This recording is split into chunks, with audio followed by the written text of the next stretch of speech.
Kita coba masuk ke jendela kehidupannya Namrud. Di zaman Ibrahim alaihissalam, Namrud ini dia coba mengikrarkan dirinya. Awal dia dirobatkan jadi raja, setelah ayahnya meninggal, dia robatkan dirinya menjadi Tuhan, mengikrarkan dirinya sebagai Tuhan.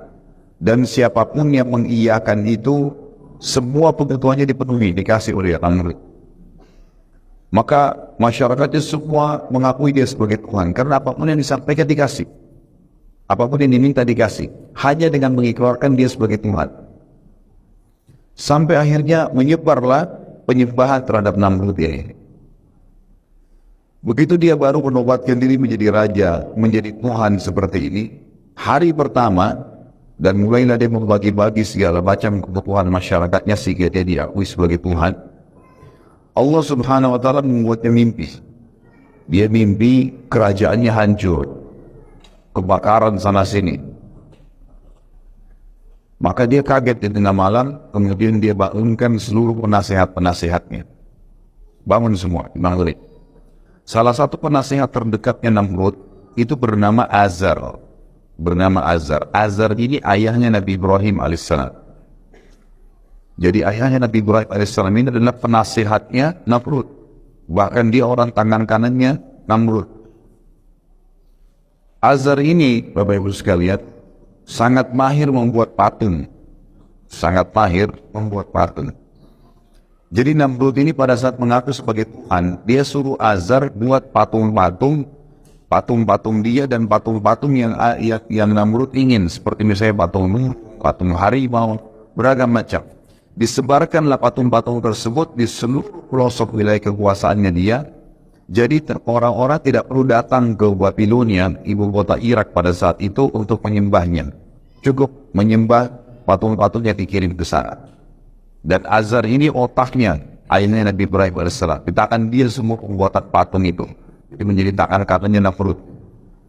Kaget dan Namrud malam hari, kemudian dia tanya penasihat-penasihatnya, apa syarat kalian? Apa nih? Mimpi apa nih?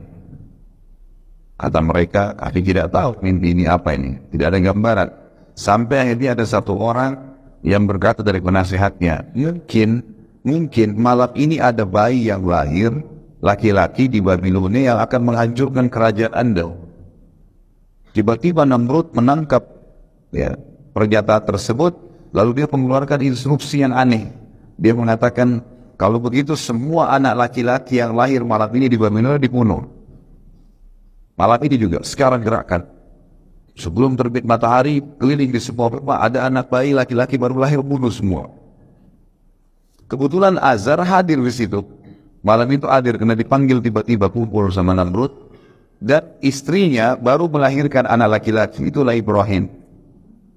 Maka dia pun pulang ke rumahnya lalu mengatakan, selamatkan Ibrahim ke hutan. Karena Namrud sudah mengeluarkan instruksi suruh bunuh semua anak laki-laki. Pasti dia kalau ketahuan akan dibunuh nih. Dilarikanlah Ibrahim alaihissalam ke hutan. Ada banyak cerita tentang Ibrahim waktu masih kecil. Beliau tinggal di dalam hutan. Kemudian Allah subhanahu wa ta'ala perawatnya. Ada athar yang menyebutkan Ibrahim mengisap jempolnya, kemudian keluar susu dan segala macam cerita. Tapi saya tidak ceritakan tentang kisah kecilnya Ibrahim alaihissalam. Yang saya ceritakan,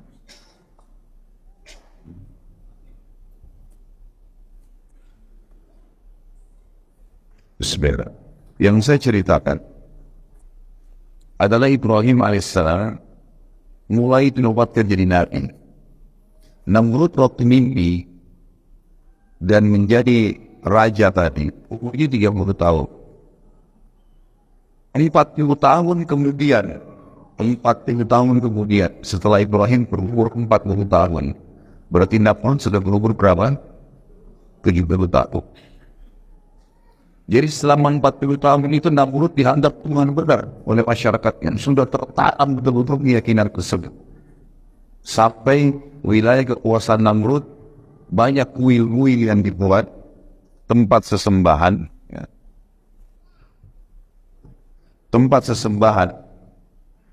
yang tempat sesembahan tersebut dipenuhi oleh dengan patung-patung. Di antaranya adalah patung Namrud. Lebih baik yang handheld saat dilepas pakai yang ini.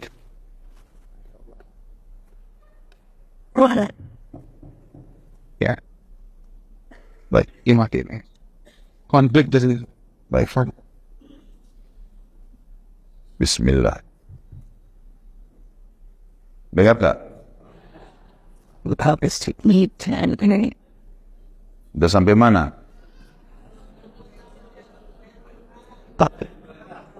Namrud kenapa Namrud?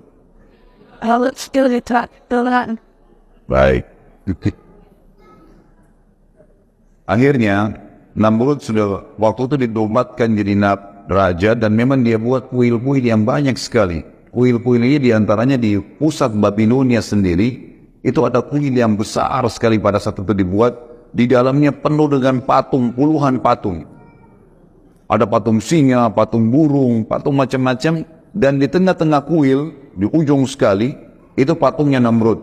Selalu begitu dia buat kuil, harus ada patung dia. Jadi masyarakat yang tidak sempat datang ke istananya untuk menyembah, itu datang ke kuil-kuil ini. Kasih sesajen, mohon-mohon, menyembah selain Allah. Ibrahim alaihissalam dinobatkan oleh Allah SWT menjadi nabi di umur 40 tahun. Lalu kemudian kisah beliau adalah beliau masuk di Babilonia. Tinggal di luar Babilonia tadinya, di hutan, sekitar hutan, kemudian beliau masuk ke Babilonia. Ringkas cerita itu kisah Nabi Ibrahim alaihissalam panjang ya. Pada saat dia pertama mengenal Tuhannya, melihat bintang, melihat bulan, melihat matahari. Terus saja sampai akhirnya dia mengenal Allah Subhanahu wa Ta'ala, mengatakan tidak mungkin ada Tuhan yang bisa hilang seperti matahari yang menghilang, bulan yang tidak kelihatan dan seterusnya. Setelah terbenamnya matahari tidak kelihatan lagi mataharinya, atau sebulan setelah terbitnya matahari tidak kelihatan. Ringkas cerita adalah Ibrahim alaihissalam masuk ke Babilonia, kemudian Ibrahim alaihissalam tidak menunda dakwahnya. Langsung ke pusat kota Babilonia dan mendatangi kuil yang banyak patung-patung itu. Dan kebetulan pada saat itu di malam hari, masyarakat Babilonia lagi menyembah patung-patung ini. Lagi mohon-mohon, bawa sesajen. Kuil itu cukup tinggi, dan sekarang masih ada puing-puingnya di Irak. Ya. Jadi kalau salah satu di antara Anda pergi ke Irak atau melihat cuplikan tentang Irak, yang dianggap kisah sejarah itu adalah peninggalan kerajaan Namrud ini. Maka yang terjadi Bapak Ibu sekalian, Ibrahim alaihissalam datang ke kuil tersebut. Patung-patung itu kebetulan di tengah-tengah kuil ada jalan yang panjang untuk orang masuk dan orang keluar. Di kiri kanan tembok penuh dengan patung-patung yang besar. Di tengah-tengah ruangan ada patung Namrud yang besar. Dan di situ antara orang dengan patung itu ada jeda bangunan yang cukup tinggi. Orang harus lewat tangga untuk naik ke atas, dan sudah menjadi doktrin, dogma pada saat itu, keyakinan kalau tidak boleh orang biasa mengantar sesajen ke patung-patung itu. Harus melalui penjaga kuil. Jadi penjaga kuil ini punya kedudukan tersendiri. Siapa yang mau kasih sesajen, punya hajat apa, dikasih. Dia mau kasih kepada patung yang mana nih? Misal patung sana. Lalu kemudian nanti dia yang antar ke situ. Tiap hari mereka lakukan kebodohan ini. Ringkas cerita, Ibrahim alaihissalam malam itu langsung datang ke kuil tersebut. Sementara orang lagi memuja-muja patung, Ibrahim alaihissalam naik ke tangga yang untuk pergi ke patung-patung itu. Lalu Ibrahim alaihissalam pada saat dia naik, orang tahu Ibrahimnya tidak dikenal sebelumnya dan tahu siapa penjaga kuil, musuhnya yang biasa bisa naik. Orang lain selain penjaga kuil yang naik pasti kualat tuh. Nanti kena penyakit, nanti kena petir, nanti kena macam-macam keyakinan mereka pada saat itu. Ringkas cerita, Ibrahim alaihissalam sengaja naik. Orang-orang semua akhirnya mata dan menunjuk Ibrahim. Ibrahim alaihissalam datangin patung yang pertama. Lalu Ibrahim alaihissalam lihat di situ ada sesajen buah-buahan, buah segar, diantaranya apel. Ibrahim alaihissalam ngambil apel itu. Orang-orang semua heran. Ini keyakinannya, jangankan ngambil sesajen itu, mendekati saja sudah kualat. Gitu kan. Ibrahim alaihissalam ambil apel itu, kemudian sengaja menggigitnya di depan mereka, bukan untuk makan. Lalu Ibrahim balik ke patung itu sambil berkata, "Wahai yang dianggap Tuhan oleh masyarakat Babilonia, apa kau tidak marah saya ambil apelmu?" Kira-kira patung nyaut nggak? Gak ada suara. Hening pada saat itu. Tapi orang sudah yakin ini Tuhan mereka. Ya, gitu. Maka Ibrahim ulangi alaihissalam, wahai yang dianggap Tuhan oleh masyarakat Babilonia, kau tidak marah saya makan apelmu? Gak ada suara. 3 kali, wahai yang dianggap Tuhan oleh masyarakat Babilonia, yang selalu dipuji, kau tidak marah saya ambil apelmu? Gak ada suara. Ibrahim melakukan gerakan yang lebih lagi daripada itu. Apel yang sudah digigit tadi, dilempar ke wajahnya patung itu. Jatuh apel, ini penghinaan luar biasa. Jatuh apel tersebut sudah pasti tidak ada apa-apa. Lalu dia balik lagi, wahai yang dianggap Tuhan masyarakat Babilonia, kau tidak bisa lawan saya sudah lempar wajahmu dengan apel ini. Sudah saya ambil apelmu, saya lempar lagi wajahmu. Gak ada suara tentu. Makin hening suasana. Ini yang hadir di kuil-kuil ini besar sekali. Bisa menampung sampai ribuan orang. Dan Ibrahim AS melakukan gerakan ini luar biasa. Di malam yang memang mereka lagi puncaknya beribadah. Lalu Ibrahim AS tidak cukup situ. Pindah ke patung sebelah. Lakukan hal yang sama. Patung sebelah sama. Terus dikelilingi semua puluhan patung itu. Sampai selesai semua, orang-orang menyaksikan kejadian tersebut dengan tercengang. Lalu Ibrahim balik ke arah mereka mengatakan, wahai masyarakat Babilonia, apakah kalian tidak punya akal menyembah patung-patung yang kalian pahat sendiri, yang kalian buat sendiri matanya, tidak bisa berbuat apa-apa? Bukankah saya sudah buktikan ke kalian, saya ngambil sesajen yang kalian kasih, mereka tidak bisa marah, saya lempar ke wajahnya, mereka tidak bisa marah, dan saya bahkan bisa menghancurkan tuhan-tuhan kalian dengan tangan saya. Orang-orang Babilonia hening semua. Kata Ibrahim, yakinlah dan percayalah, saya utusan Allah dan Allah Tuhan kalian yang menciptakan langit dan bumi ini.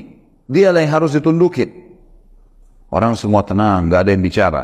Bingung antara iya atau tidak. Ini baru ucapan pertama dakwah Nabi Ibrahim AS. Maka mereka pun akhirnya ada yang diam terus keluar dari kuil. Kata Ibrahim AS, demi Allah kalau kalian tidak mau meninggalkan menyembah berhala-berhala ini, maka saya akan melakukan tipu daya terhadap Tuhan-Tuhan kalian. Mereka keluar dari kuil. Ibrahim AS turun juga dari tempat tersebut. Tidak ada yang berani menyentuh Ibrahim, karena Ibrahim ini sudah mengalahkan Tuhan mereka. Berarti ini bahaya, lebih berbahaya Ibrahim daripada Tuhan, gitu kan? Mereka tidak ada yang berani dekat dengan Ibrahim AS. Ibrahim keluar, ngambil kampak, kembali lagi masuk. Tapi orang-orang sudah bubar semua nih, tinggal penjaga kuil pada saat itu. Ibrahim AS naik kuil ini, patungnya dihancurin semua, dipotong tangannya, dipecahin kepalanya, potong kakinya, semua dirusakin sama Ibrahim, berantakan. Penjaga kuil sendiri ini tidak berani, tetap masih menganggap Tuhan. Ini sudah puluhan tahun keyakinannya. Dihancurin semua sama Ibrahim AS, lalu kepala patung itu, tangannya, kakinya ditumpukin di patungnya Namrud yang besar. Lalu kampak yang Ibrahim pakai AS menghancurkan tadi ditaruh di tangannya patung Namrud. Udah Ibrahim AS pergi. Besok pagi mereka mau ritual lagi, bawa lagi sesajen, berantakan semua kuil tersebut. Mereka bilang, siapa yang buat nih? Kok bisa terjadi begini pada Tuhan-Tuhan kami? Penjaga kuil bilang, tuh anak muda yang semalam tuh, Ibrahim. Panggil Ibrahim, panggil Ibrahim. Begitu Ibrahim datang, mereka mengatakan, Al-Quran menceritakan, anta fa'alta hadha bi'alihatina ya Ibrahim. Apa kau yang buat ini terhadap Tuhan kami wahai Ibrahim? Apa jawab Ibrahim? Yang pegang kampak itu siapa? Kok tanya saya? Itu kampak kan di tangannya patung yang besar. Tanya kalau dia bisa ngomong, gitu kan? Maka Allah mengatakan mereka pun kembali ke diri mereka sendiri. Benar nih. Kan gitu. Nggak mungkin Tuhan tidak bisa membela dirinya, dan juga tidak mungkin secara akal dia bisa sebenarnya menghancurkan yang lainnya. Lalu kata mereka, pada kondisi hening semuanya, mereka ada satu orang yang nyaut, ini kita harus lapor kepada Tuhan kita yang paling besar, Namrud. Namrud kebetulan punya tradisi Bapak Ibu sekalian, setiap pagi dia selalu setelah mandi rapi segala duduk di singgasananya, ada gorden yang nutupin antara dia dengan orang-orang di depannya. Begitu selesai dia duduk, sudah rapi semua, singgasananya sudah rapi, mahkota sudah rapi di muka gorden tersebut. Begitu di muka, maka seluruh orang yang ada di depannya sujud kepada dia. Bertahun-tahun mengatakan, wahai Tuhan Namrud, termasuk istri dan anaknya. Setiap pagi, gitu kan?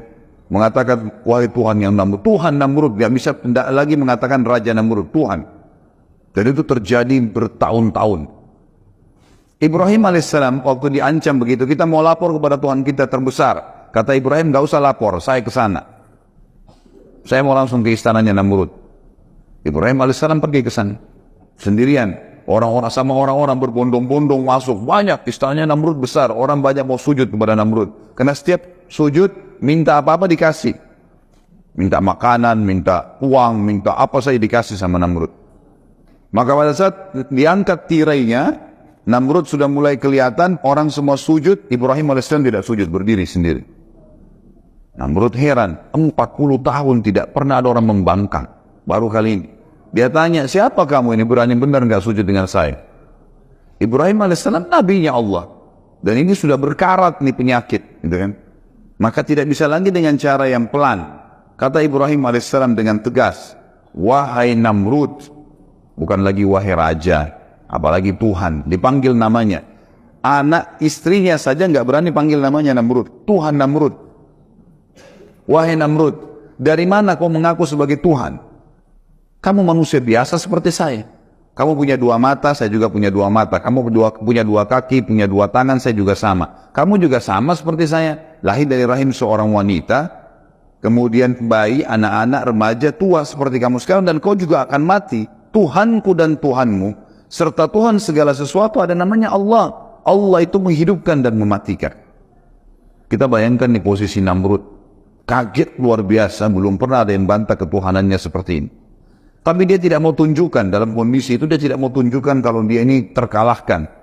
Maka dia bilang, wahai Ibrahim, kau ngaku punya Tuhan, dan Tuhanmu itu kau bilang tadi menghidupkan dan mematikan. Saya juga Tuhan yang bisa menghidupkan dan mematikan. Apa kau mau bukti? Kata Ibrahim, tentu saja. Silakan buktikan.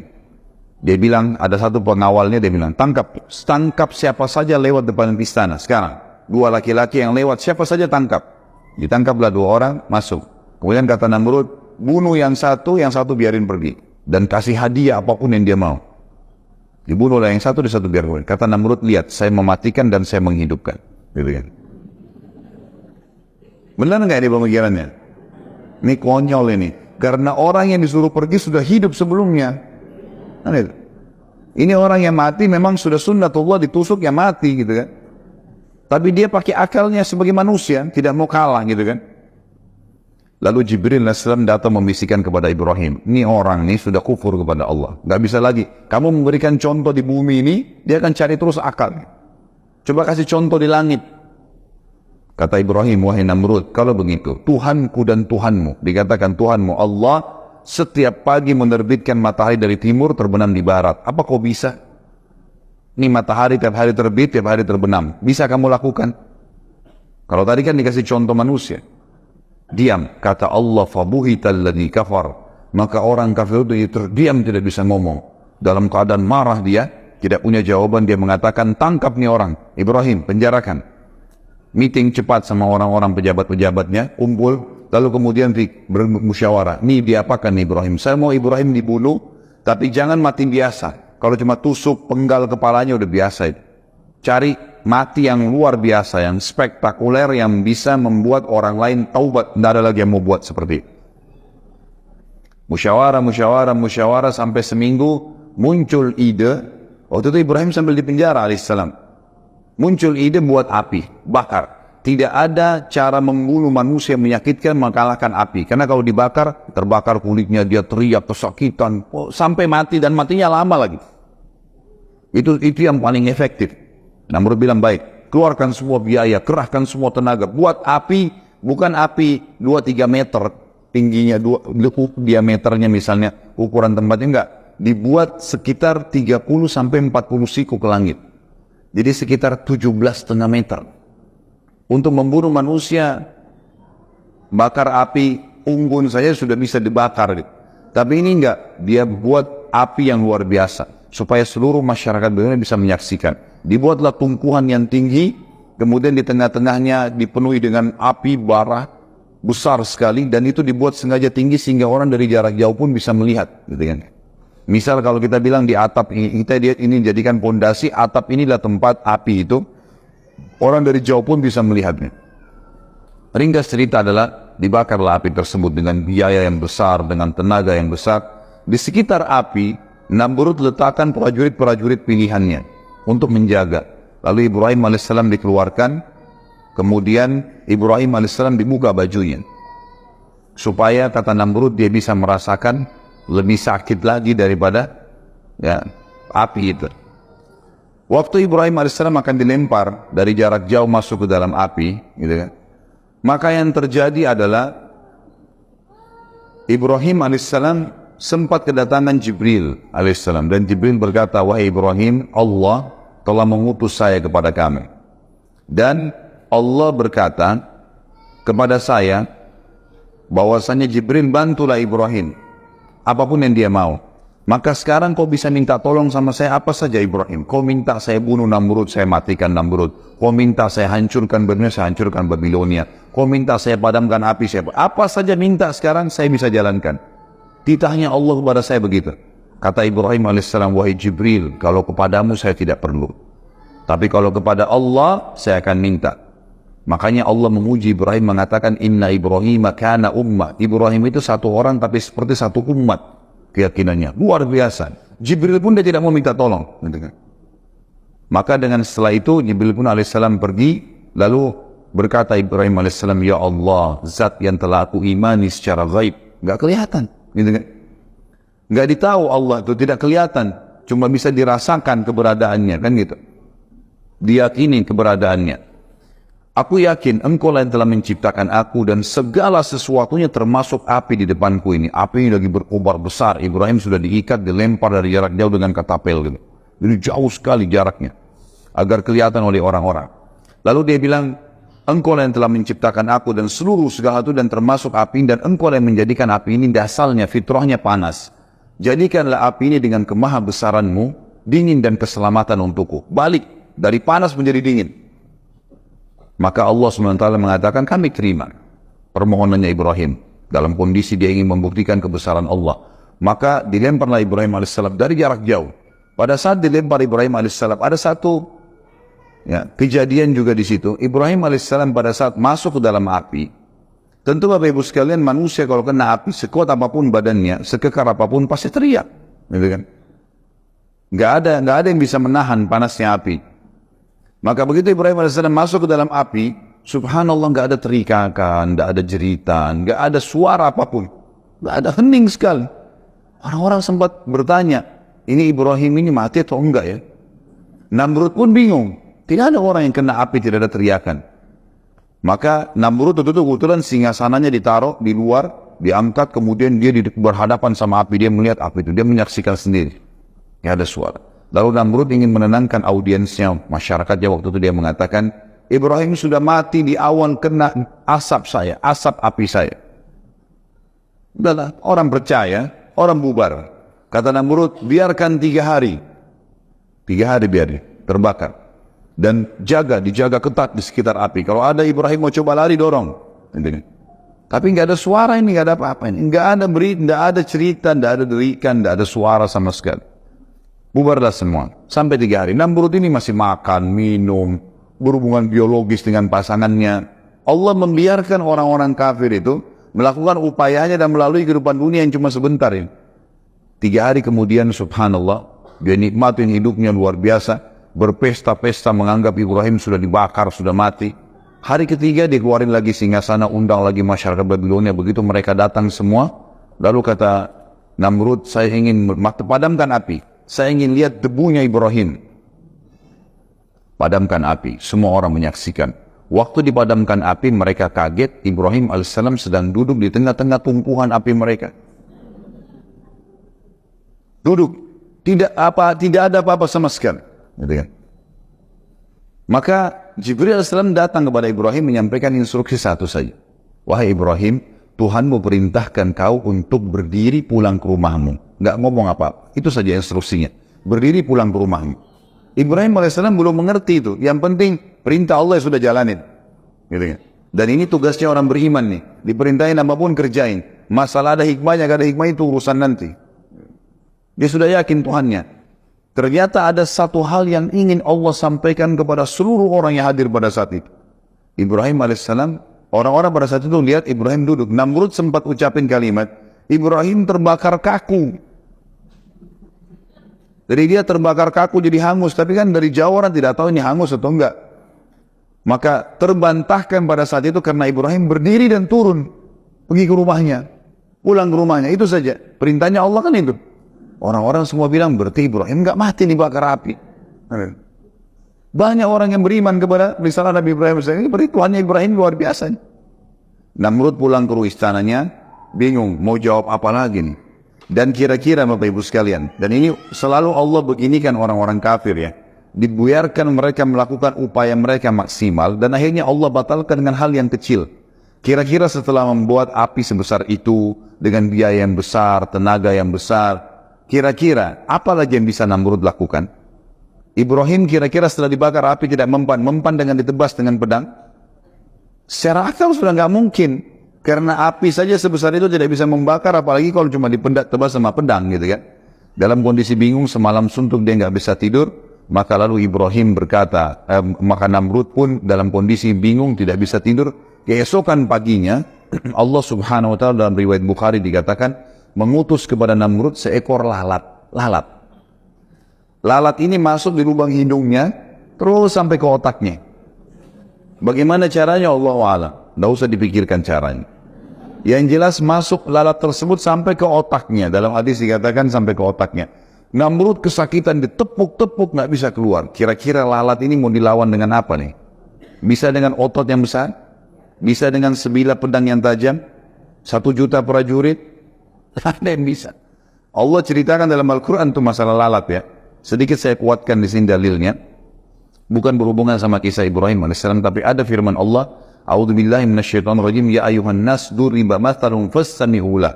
Hai sekalian manusia, telah diberikan perumpamaan kepada kalian, dengarkan baik-baik, renungi baik-baik. Innal ladzina tad'una min dunillah, semua yang kalian seru selain Allah, patung kah, pohon kah, syaitan kah, malaikat kah, semua selain Allah itu, la yakhluqu dzubaban wa la yajtama'u lah. Mereka tidak pernah mampu menciptakan seekor lalat walaupun mereka bersatu semua. Semua bersatu, semua jin, semua malaikat, semua hewan-hewan kumpul sama manusia, bersatu ciptain satu lalat, mereka tidak akan mampu, kata Allah. Wa yadlub minhum dzubabu syai'an la yastanqidhuhu min. Dan kalau lalat mencuri sesuatu dari mereka, mereka tidak mampu mengambilnya kembali. Ini kalau kita punya susu atau air, lalat datang hingga ambil setetes terbang, bisa diambil kembali? Kata Allah begitu. Da'ufat talbu wal matlub. Sungguh lemah yang disembah dan yang menyembah. Jadi Allah tentang masalah itu. Namrud ini sempat ingin menyiksa Ibrahim berapa hari tadi? 3 hari. Allah siksa dia 3 hari. Lalatnya 3 hari di otaknya. Nggak makan, nggak minum, teriak-teriak, kesakitan, terbolak-balik. Nggak tidur, nggak makan, nggak minum. Manusia 3 hari nggak makan, nggak minum, nggak istirahat, sudah kacau balau semuanya. Sehari aja kita begadang sudah pusing besoknya. Apalagi ini 3 hari, tidak makan, tidak minum, dan seterusnya. Dan kesakitan, terganggu. Kita maaf, ingus saja yang ada buntu itu sudah susah. Ini lalat di dalam bergerak-gerak. Gitu. Dia kesakitan. Maka akhirnya 3 hari kemudian dia mati. Meninggal, tergelepar di depan singgasananya. Dan subhanallah pada saat dia meninggal, semua pejabatnya datang mendekat. Orang-orang yang meyakini dia sebagai Tuhan. Dan dengan hikmah Allah, mereka menyaksikan lalat keluar dari hidungnya. Keluar tuh lalat. Sehingga mereka tahu Namrud mati dengan seekor lalat. Tersebar satu Babilonia dulu, raja yang selama ini dianggap Tuhan dibunuh oleh seekor lalat. Inilah akhir kehidupan Namrud. Bapak Ibu sekalian, Allah berikan kita akal fikiran, hati nurani, akal dengan kecerdasannya untuk berpikir, membedakan mana benar, mana tidak, hati nurani dengan perasaannya, bisa peka mengetahui mana yang disuka, mana yang tidak disuka, mana yang harus diikutin dan mana yang tidak diikutin. Sebenarnya sudah cukup dengan 1-2 sampel. Ingat, tidak semua orang beriman itu mati badannya wangi, tidak semua. Tapi 1-2 orang Allah perlihatkan. Tidak semua orang yang jahat itu meninggal badannya meletup-letup rusak, enggak. Tapi 1-2 orang Allah perlihatkan. Karena kalau setiap orang kafir mati badannya rusak, enggak ada orang kafir nanti.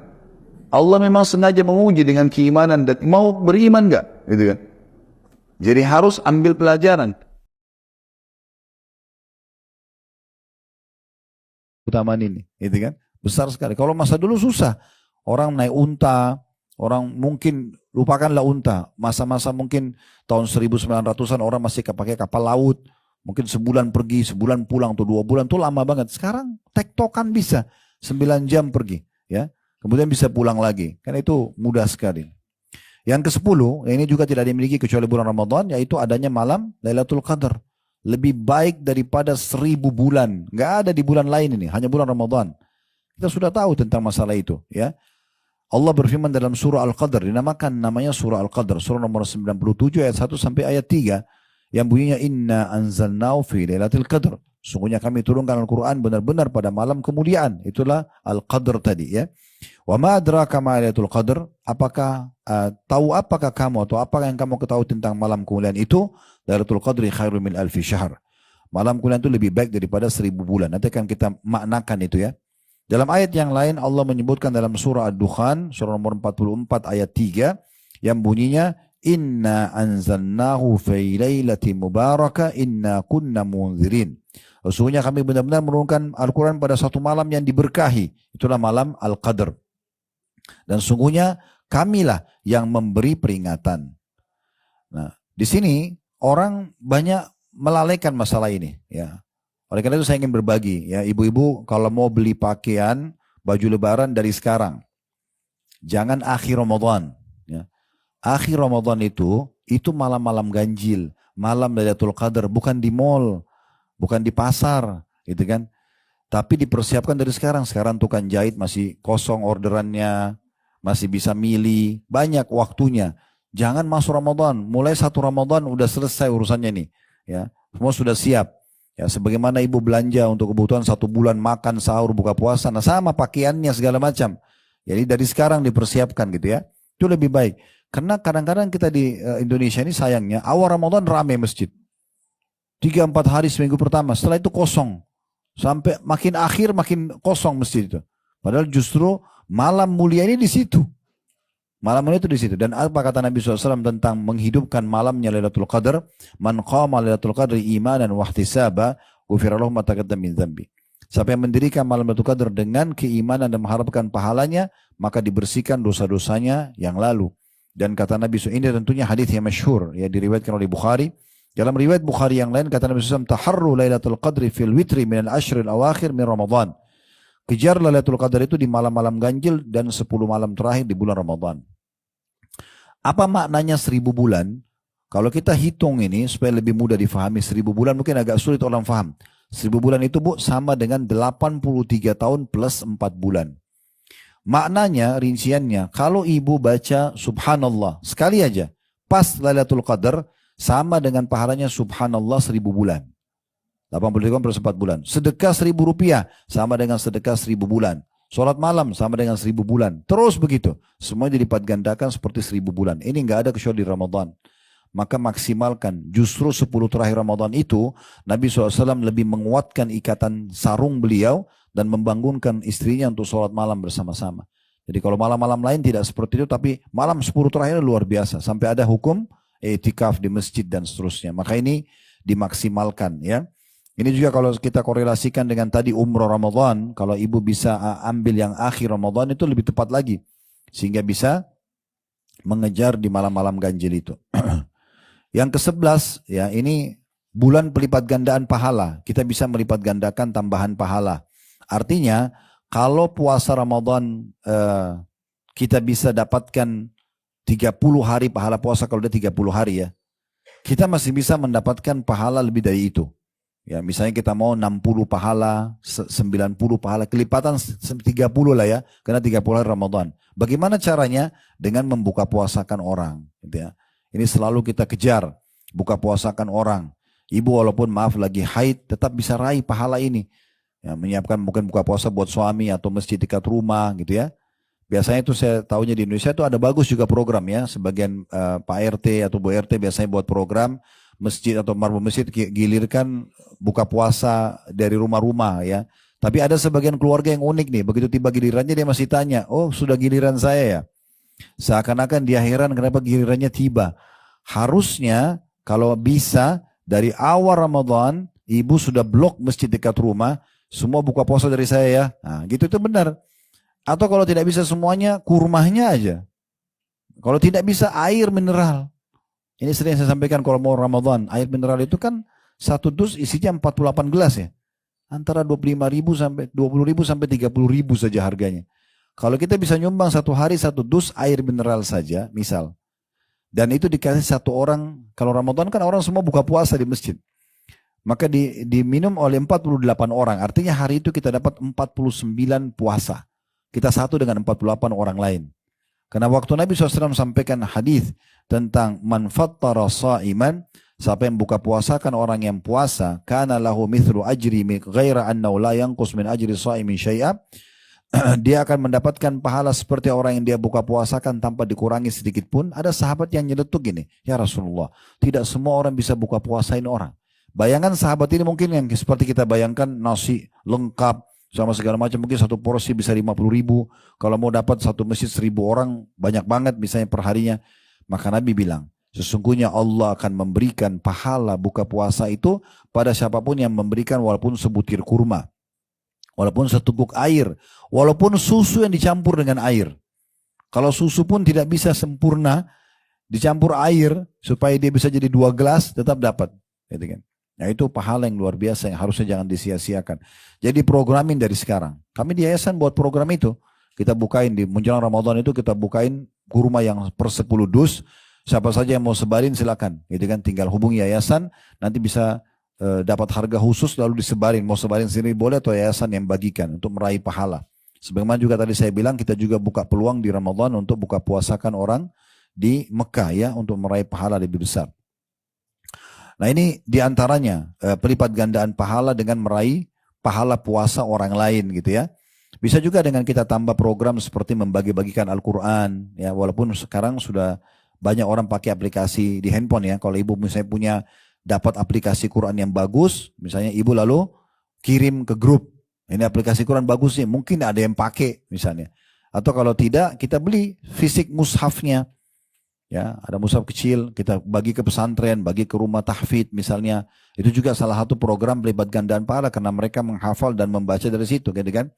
Atau misalnya kita masuk ke masjid, kita pasangin AC atau kita serviskan AC-nya, mungkin kita laundry karpetnya, kasih wangi-wangian gitu kan. Kita mungkin bisa juga mengirimkan makanan bukan cuma buka puasa, mungkin bagi orang yang tarawih, kita bagi-bagikan minuman ya. Contoh air putih dan segala macam itu ya. Itu termasuk hal yang luar biasa gitu. Nah ini contoh-contohnya. Yang ke-12 peningkatan kualitas ya ibadah seorang muslim. Ini juga tadi sudah kita singgung sedikit ya. Tapi di antara programnya itu adalah kualitas ibadah secara khusus ya. Karena kita mau nggak mau harus puasa di saat itu. Berarti kualitas ibadah puasa kita meningkat secara otomatis. Kalau Senin Kamis kan masih pilihan, ayam urib masih. Tapi kalau Ramadan nggak bisa. Ibu kalau nggak ada udzur haram dosa kalau tinggalin puasa Ramadan. Termasuk dosa besar gitu ya. Kalau sengaja tanpa udzur. Punya udzur pun misalnya sakit, haid, ya, itu tetap dibayar di hari lain. Karena wajibnya puasa Ramadan itu. Nah ini berarti ada peningkatan kualitas ibadah dari sisi puasa. Begitu juga dengan sholat. Ya. Karena ada motivasi untuk menjaga sholat di bulan Ramadan. Di luar Ramadan juga iya. Tapi Ramadan orang umumnya menjaga sholatnya. Terutama masuk dalamnya bukan lagi sholat wajib, sholat sunnah pun seperti sholat tarawih ya itu. Karena kata Nabi SAW, man qama ramadhana imanan wa ihtisaba ghufira lahu ma taqaddama min dhanbi. Siapa yang mendirikan malam Ramadan dengan sholat, maka diampuni dosa karena keimanan dan mengharapkan pahalanya, diampuni dosa-dosanya yang lalu, kan gitu. Nah, tarawih ini ibu-ibu sekalian sama ya. Tarawih, qiyam Ramadan, qiyamul lail, tahajud sama. Sama semua. Cuma kalau Ramadan namanya tarawih. Tarawih artinya santai. Kenapa? Karena khusus Ramadan dimudahkan oleh Allah SWT sholat malam tidak harus di tengah malam. Habis sholat ba'diyah isya sudah bisa kita sholat tarawih. Dan ini minimal kalau orang yang tidak sholat selama setahun ya 11 bulan sholat tahajud, maka minimal dalam buku amalnya nanti ada tercatat tarawih. Gitu kan? Karena semua orang kerjakan dan mudah. Dia tidak mengantuk, habis ba'di isya masih muda orang kerjakan. Oleh karena itu ini perlu untuk dijaga ya, untuk dijaga. Dan diusahakan kalau bisa sholat berjamaah. Ya kalau ibu-ibu pun suaminya lagi ke masjid, pergi aja ke masjid dekat rumah, nggak apa-apa itu ya. Karena ada hadis yang berbunyi man qama ma'al imami hatta yansarif kutiba lahu qiyamul lailah. Barang siapa yang sholat bersama imam sampai selesai. Jadi kalau ibu mau sholat 11 rakaat, cari masjid yang 11 rakaat. Ibu mau sholat 23 rakaat, cari masjid 20 rakaat. Sebab ini sunnahnya untuk dapat keutamaan ini sampai imamnya selesai. Gitu kan? Kata Nabi SAW, siapa yang sholat tarawih maksudnya bersama imam sampai ia selesai, imamnya selesai, maka ditulis untuknya pahala sholat semalam suntuk. Sholat semalam suntuk. Hadis ini riwayat An-Nasai. Di antara program juga peningkatan skill ibadah kita itu adalah i'tikaf, mengikat diri di masjid. I'tikaf itu ada minimalnya, Bu. Minimalnya itu ibu misalnya antara sholat dengan sholat, misalnya duhur ke asar, maghrib ke isya, itu sudah bisa dihitung i'tikaf. Kalau niatnya mengikat diri di masjid, maka namanya i'tikaf. Tapi yang Nabi SAW contohkan itu 20 terakhir Ramadan, terutama di akhir hidup beliau.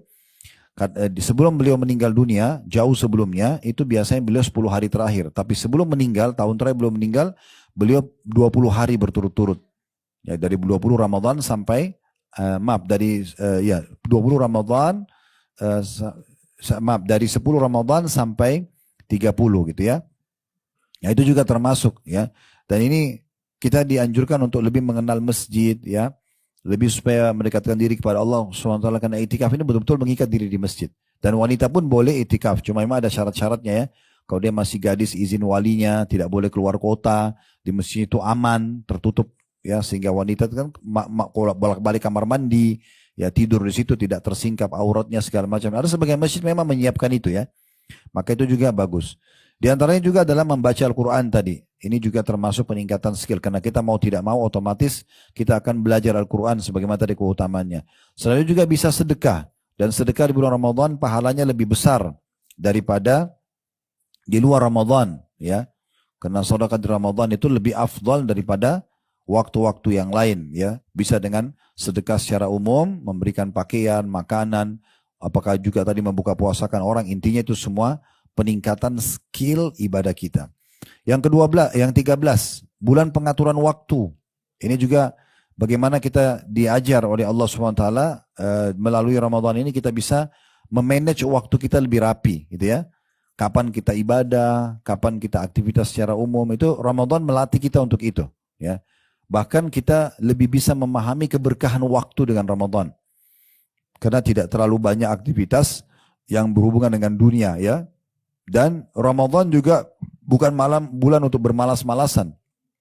Justru pada saat kita sedang tidak makan, lagi puasa, itu justru sangat bagus ya.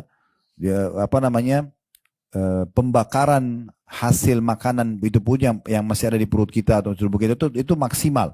Maka itu juga sangat bagus untuk kita lakukan. Ini semua termasuk memanage sebenarnya, tapi lebih kepada memanage waktu. Jadi kita tidur kapan, kita ibadah kapan, semua termanage dengan rapi. Kemudian yang ke-14, bulan peredam syahwat. Karena di bulan Ramadan juga ini, otomatis kita dilatih untuk terbiasa meredam syahwat kita. Suami istri aja nggak boleh berhubungan biologis kalau di tengah hari Ramadan. Apalagi yang bukan suami istri, gitu kan. Berarti dilatih untuk terbiasa bisa mengontrol itu. Makan dan minum tadinya halal, ya. Untuk kita, tetapi di masa puasa kita kontrol, nggak boleh makan dulu. Ini kan berarti ada satu pendidikan yang Allah SWT berikan kepada kita untuk bisa meredam syahwat tersebut. Ya. Dan juga Nabi SAW mengatakan dalam hadits riwayat Bukhari, "Idza asbaha ahadukum yawman sha'ima fala yarfuth wala yajhal." Barang siapa di antara kalian yang tiba di pagi hari dalam kondisi berpuasa, maka jangan dia berkata jorok.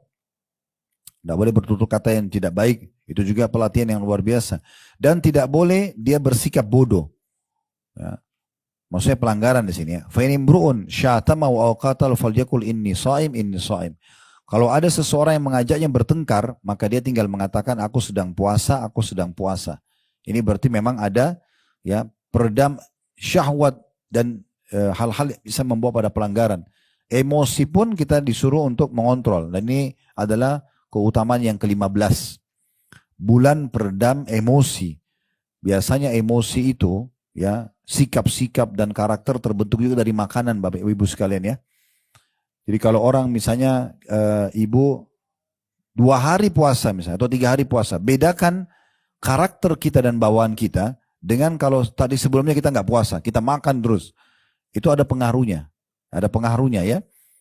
Jadi kadang-kadang kalau ibu misalnya 2 hari puasa atau ayam lebih 3 hari puasa, terus tiba-tiba merasa kok saya lebih tenang ya, saya tidak lebih emosional. Itu memang kena pengaruh makanan yang tidak banyak masuk. Itu pengaruhnya besar sekali. Sementara memang banyak penyebab penyakit-penyakit berat seperti stroke, ya, darah tinggi, itu kan emosi. Makanya waktu seorang datang kepada Nabi SAW mengatakan, ya Rasulullah wasiatkan saya, maksudnya supaya saya bisa bahagia, tentram hidup, gak punya masalah sama orang, la taghdab, jangan kau emosional. Apalagi ya Rasulullah, la taghdab, sampai 3 kali. Apalagi ya Rasulullah, la taghdab, jangan kau emosi. Nah dalam hadis lain, la taghdab walakal jannah, jangan kau emosi maka bagimu surga. Yang ke-16, bulan kepedulian. Bagaimana kita dilatih bulan Ramadan peduli dengan orang. Karena dengan Ramadan kita jadi tahu kalau yang selama ini kita kaya selalu melimpah-limpah makanan dan minuman. Ramadan karena kita harus puasa sebulan kita terlatih untuk merasakan bagaimana susahnya orang kalau lapar dan haus. Sebenarnya itu memunculkan kepedulian. Ya. Oleh karena itu kalau di akhir Ramadan kita disuruh zakat fitrah sebelum sholat id, itu tujuannya. Kata Nabi SAW dalam hadis ya yang diriwayatkan oleh Abu Daud. Ibnu Abbas berkata, farada Rasulullah SAW zakat al-fitr. Rasulullah SAW mewajibkan zakat fitrah, tuhratun lis-saimi minal lagwi wal rafathi, wa tu'matan lil masakin. Ya, untuk mensucikan orang yang puasa tadi dari perkara sia-sia, mungkin selama puasa ada hal yang salah dia lakukan atau perbuatan keji, dan sekaligus untuk memberi makan kepada orang-orang miskin. Man addaha qabla salati fahiya zakatum makbulah. Sampai mengeluarkan sebelum sholat Idul Fitri, maka dia zakat yang diterima. Oman addaha ba'da sholati fahiya sadaqatun minas sadaqat. Sampai mengeluarkan zakat, niat zakat fitrahnya itu. Setelah sholat Id, maka itu hitung sedekah secara umum. Jadi ibu harus memberikan zakat fitrahnya jauh sebelum sholat Id. Ya. Biasanya yang sosial banyak terima ya. Akhir Ramadan sudah ibu keluarkan. Nah itu cara hitungnya zakat fitrah semua kena, termasuk janin kalau sudah 4 bulan di perut, ya sudah bernyawa itu juga ada zakat fitrahnya ya. Orang sudah meninggal baru tidak ada, dan yang bertanggung jawab adalah kepala rumah tangga. Misalnya dia seorang laki-laki punya istri, punya 3 orang anak, lalu masih ada bayi juga di perut istrinya sudah 4 bulan, maka dia mengeluarkan zakat fitrah buat dia, istri dan berarti 4 anaknya, 3 anak tadi sama 1 janinnya, dan itu dihitung kurang lebih 2,5 kilo. 2,5 kilo beras atau makanan pokok. Dan ini dikeluarkan dalam bentuk makanan pokok ya. Yang ke-17 bulan pengaturan pola makan dan kesehatan. Mungkin kita bisa tutup dengan ini ya. Jadi ini juga mengatur pola. Jadi kita sudah bisa mengatur pola yang baik ya. Terutama mengatur makanan. Contoh misalnya hadis Nabi SAW yang berbunyi diriwayatkan oleh Abu Daud. Maaf, diriwayatkan oleh Imam Bukhari dan Muslim ini, la tazalu ummati bi khairin ma'ajjalul iftar wa akharus sahur.